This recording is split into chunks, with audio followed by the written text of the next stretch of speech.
everyone, and welcome to Gold Silver Standard Insights, brought to you by goldsilverstandard.com and ainsleyBullion.com.au.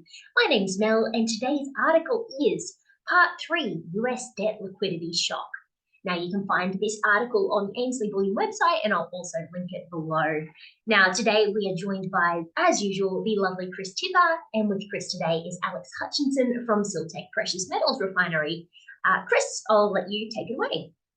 Today, we welcome back Alex for the third part of her deep dive into the current state of the macroeconomy that we've been exploring through the daily news articles. The first section revolved around the US dollar and its reserve currency status, and how continued strength has prompted other competitors to emerge, including the potential for a petrodollar to start switching to a potentially petro-yuan. The second part explored the unprecedented levels of global debt that is also pushing the system to breaking point and increasing the risk of unintended consequences from government and central bank policies that may have moved too far too fast. Today, Alex finishes the story with a focus on liquidity.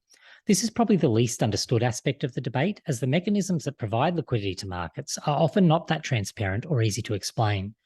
The implications of a liquidity shock or crisis can be the most significant of all, with the potential to start another global financial crisis if not managed correctly. So it's certainly worth having a look at as we are sitting here today. So thanks again. Welcome back again, Alex. Thanks for having me again, Chris.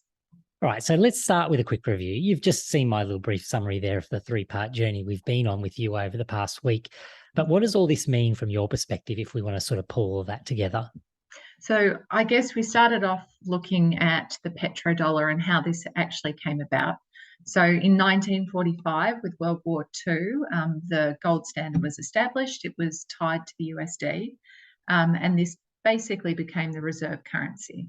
But as gold price was fixed and the economies were growing, the US basically started doing IOUs on gold. And in about 1973, the whole thing collapsed and Nixon set up the petrodollar and the US became the reserve currency for the world.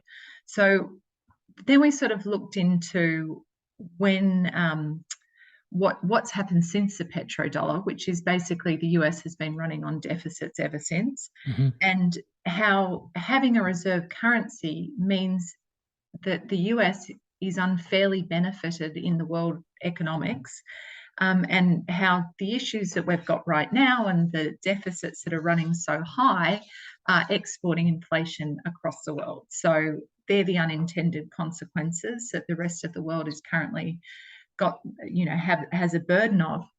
And then the final thing that where this has all led to is where we currently are right now is a liquidity issue within the US debt bond market. So that's today's article, and we're looking at where this is going to end up, how much debt is looking for a home now, and is there a home for it? So we're getting to that point. So and that makes sense to me, because one of my concerns would be when we talk about this and we look at some of those charts, particularly when we're talking about the dollar and all that, they're all at those extremes. So this concern around liquidity seems real. Can you give us a little bit more background about what that really means, like what it means to have liquidity drying up in the bond market, for example, because that is something that people who know what they're talking about are really concerned about, and it's something that I, for one, probably don't really understand that well. Okay, so since 2009, the deficits that the US have been running have been growing gradually. They shrunk for a little bit, and now we're back up in the trillions of dollars. And in fact, I think 2020 was like $3 trillion. So since 2009, basically foreign-owned debt out of the US was around 47%. It's now shrunk to 31%. And then, so you've got three people buying US debt. You've got foreign countries. You've got the Federal Reserve now, who didn't used to, but they're now one of the major ones. And then you've got US banks. So US banks have held firm at about 40%. Foreign countries have dropped to around 31%. But then you've had the dark horse of the Federal Reserve buying up trillions of dollars in debt since the COVID crisis. and their balance sheet's now at around 6.1 trillion, which is about 20% of the US debt. But as we all know, since October last year, the Fed said, right, we're going to start selling. So we're now really hitting what they're selling. June 30 this year, they started selling $30 billion, and September 30 this year, they're now at $60 billion a month that they're selling. So all this debt needs to find a home, and you've got foreign countries not buying it. So, where does this liquidity come from? And what does this liquidity look like that's needed? So if we were really to simplify that down, you're effectively saying that it doesn't matter that they, if people want to print more money, or if you want to introduce more debt into the system, which the US ultimately needs to fund their government, you need a buyer on the other side. So at the end of the day, that's really what it comes down to, isn't it? That even though they're saying they're reducing the amount of liquidity in the system is the intention, they're still actually putting more in. Is that how you would sort of describe it? Well, ultimately, yes. So what I looked at, and what we've looked at in the article today, is, Yellen's starting to be quite vocal in this area and talk about things. So since 2019, there's been about $7 trillion worth of debt added to the US, or added to the bond markets. Now, of that, the Federal Reserve bought 54% of it. So around 4 trillion they bought as part of this. So since 2019, there's only been a need for about $3 trillion in bond buying. So about $1 trillion a year. Now the US is running a deficit $1 to $2 trillion. You've got the Fed selling at about $0.7 trillion. So we're now trying to find home for double the amount of debt that was previously required.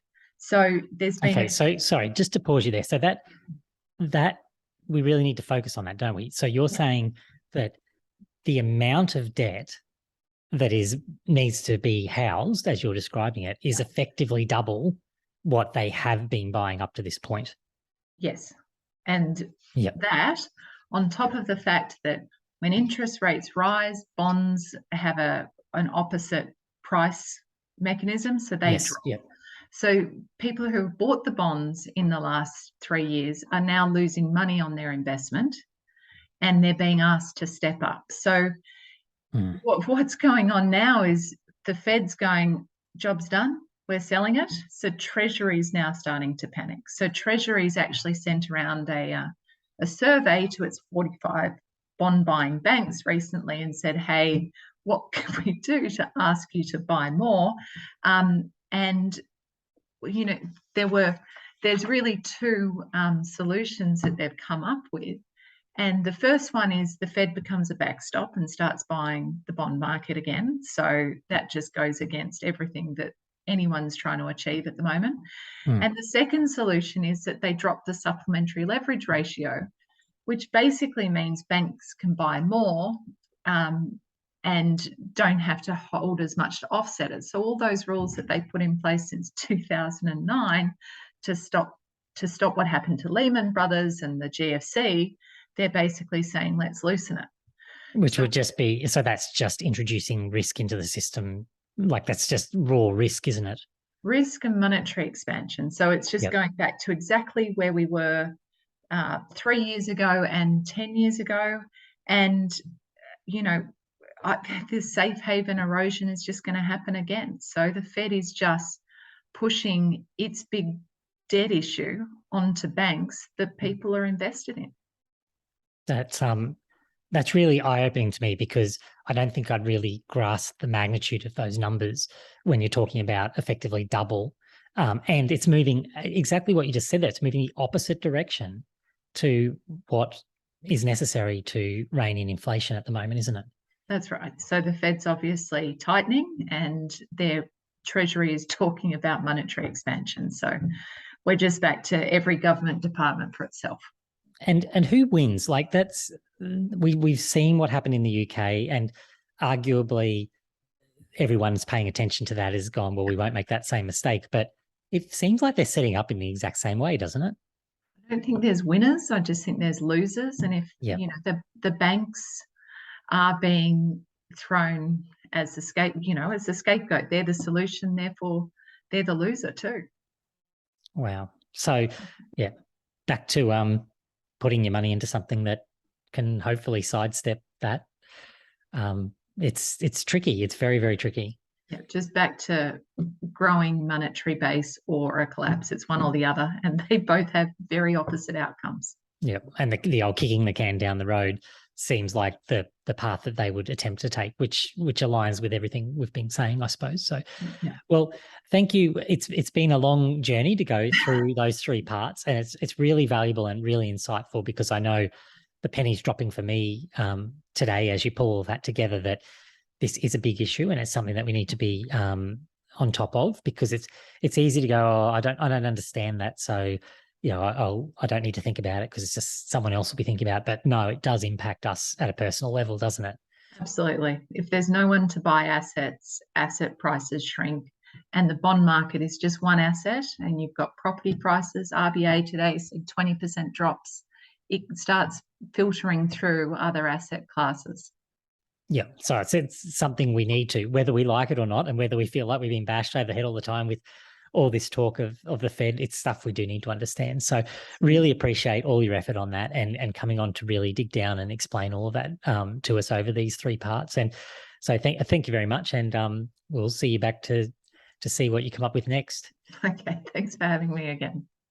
Lovely. Thank you so much, Chris and Alex. And for you all watching along at home, it's now time to jump into our Discord. That is discord.gg/gold, where you can ask any of your questions and join in on the conversation. While you're here, you may as well hit that subscribe button as well, so you get notified of when our videos come out as soon as they come out. And then head on over to the website goldsilverstandard.com, where you can continue to balance your wealth in an unbalanced world. We'll see you next time.